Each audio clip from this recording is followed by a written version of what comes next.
That's what we should have learned from it. I didn't learn from it, but we should have learned from it because I right there. See, I didn't see it until years later. But I mean, watching her teach the class, there's a lot revealed if you're paying attention. There's a lot revealed by the woman's facial structure, feeling, movement. I mean, I don't know what it is. Psychology would probably explain it, but uh, the point is that you're actually saying much more than you think you're saying. You know, see, because you see, whatever you say, there's going to be repercussion on it, one way or another. I mean, why? Well, because you're actually creating your life moment by moment. So it's always up in the air as to what you're actually thinking, unless you're paying attention, which rarely you pay attention. But it's a good idea to start paying attention because if it's as you think you are, you do, you have, you be. It seems to me that it would be obvious that you would think upon what do I believe? Because that's what you're living out, what you believe. Is it lovely and a good report? Wonderful. Expand, expand, expand. And you can expand it forever. Really. It's a forever thing. There's no parameters on it. You're told choose this day. There's no parameters on that either. So you're getting to choose every day. See the beauty of it. You can change from yesterday to today because it's choose this day, and it's this day. It's not yesterday. It's not tomorrow. It's today, and it always is today. But it's really hard to keep track of it. Half the time I don't even know what day it is. But I mean, it doesn't really matter anyway. It's not. It doesn't matter what day it is. Just what are you thinking about? You know what's going on in this world? The I amness. That's what's going on. And that's all that's going on. What are you claiming? What is it you're claiming? And if you're talking about it, you're claiming it. There it is. And what do most people talk about? Most effectively, their dissatisfaction with the fact that they're suffering. But you have relief for it. You right at hand. In fact, nearer than hands and feet, you have exactly what you need for it. And I mean, you're told just be quiet, be still, and know that I'm God. Hey, you're told go in the closet, close the door, and when you're alone, speak to your Father. And where's he at? In heaven. Where's heaven? Right here. It's all it's probably piled over, like now they're finding pyramids where they thought there was just hills or didn't know that under all that dirt and that there was a whole pyramid. Well, I can tell you it's just about the same battle of you actually taking advantage of your mind. You see, you're literally in control of it. But are you paying attention? See, what has your attention has your life, even for the moment. Maybe right now, it's me. I have your attention, I hope. because this is about as serious as it gets. What you're thinking upon, you're creating. If you're not enjoying what you've been creating, change you're creating. And you're doing so right out of your mouth or thinking in the theater of mind. See that's something that most people are totally unaware of.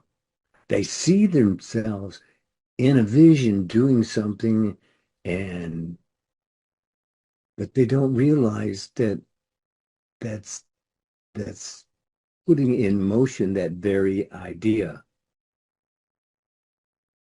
Think only on things that are lovely and of good report. Well, uh, that's the way I'd say it, but I mean that wasn't the way it's said.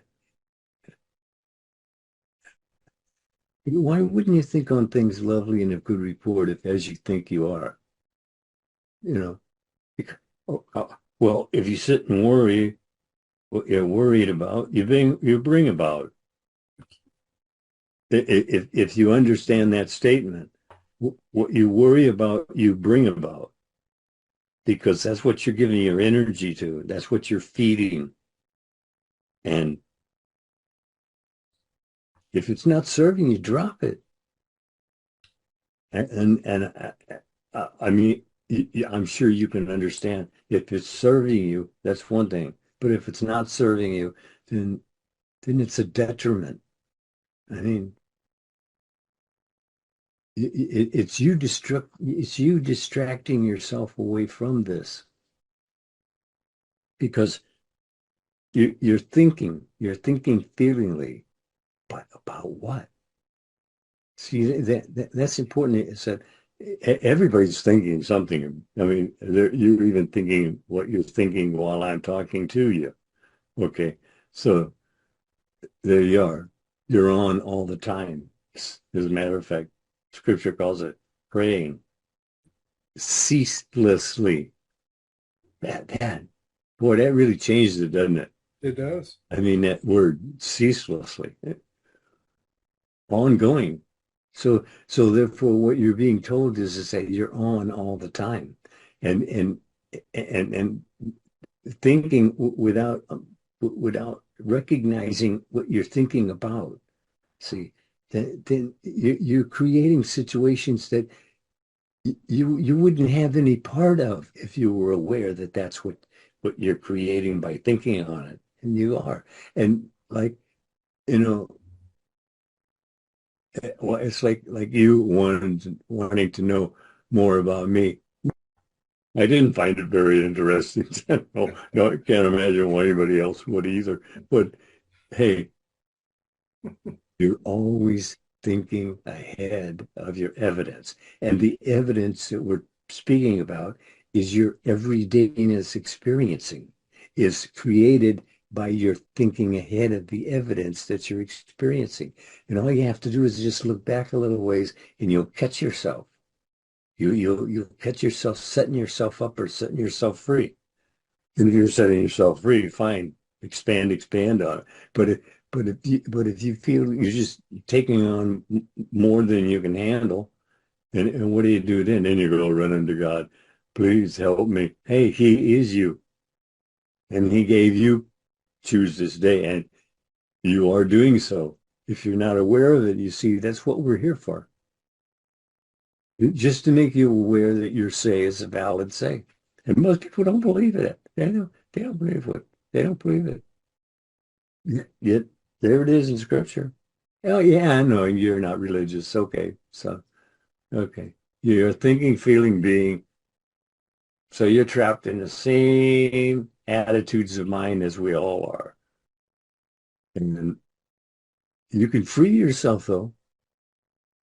Honestly, you can actually free yourself because hey, it's as you think you are, and you can control what you think, can't you? I mean, yeah, it does take some persistence at first, and maybe just putting it a little lightly. Yeah. At first, yeah, it is difficult. You see, because look at it this way. You've been relying on on those states of mind for how many years? You see, and now suddenly you're going to change. What? Yeah, it does happen now. I mean, wholeheartedness does the trick. But you see, we're really not that into it yet that you start acting wholeheartedly. You kind of nibble on it, a little bit. That and and and suddenly you have a revelation, and now you're hooked on it, and you're taken out of the water, but you live forever. It's it's well, God Himself said, you turn to me, I'll turn to you. What more could He do? And He can't turn you to Him because He gave you choose this day. So He turned Himself off and turned you on, and you're turned on. And you keep doing the same thing over and over, or you start thinking for maybe the first time. I know, I think I was 40 years old before my brain clicked on to more than just man-mind reasoning. Because spirit doesn't think the same way as man. So you have to kind of change the moods. Actually, that's what we're all experiencing, our own moods, and you create them. You see, you wouldn't say you weren't feeling that way yesterday. Why are you feeling that way today? You got the same choice today as you had yesterday, and if you turned away from it yesterday, you can turn away from it today.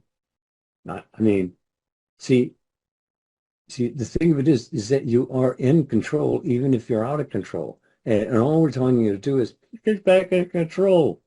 Then that's happy life, you know? See, it says over there, it says a happy hour. Well, yippee-ki-yay. All you have to do is just choose your moods, and the moods will drag you right out of depression. It just changing your mood. That's it. See, because when you get depressed, you get locked into a feeling mood of negativeness. See, and then that kind of weighs you down even a little more and a little more, and it get stop it. That's it.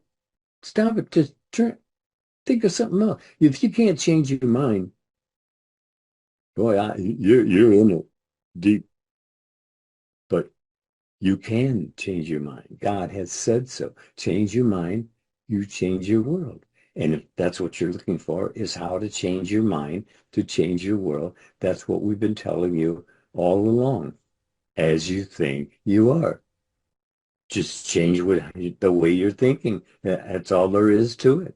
I mean, I can give you a lot of theoretical uh, dogma about this, that, or the other. But hey, look, all you have to do is just decide you're changing your. Oh, I'm in a bad mood right now.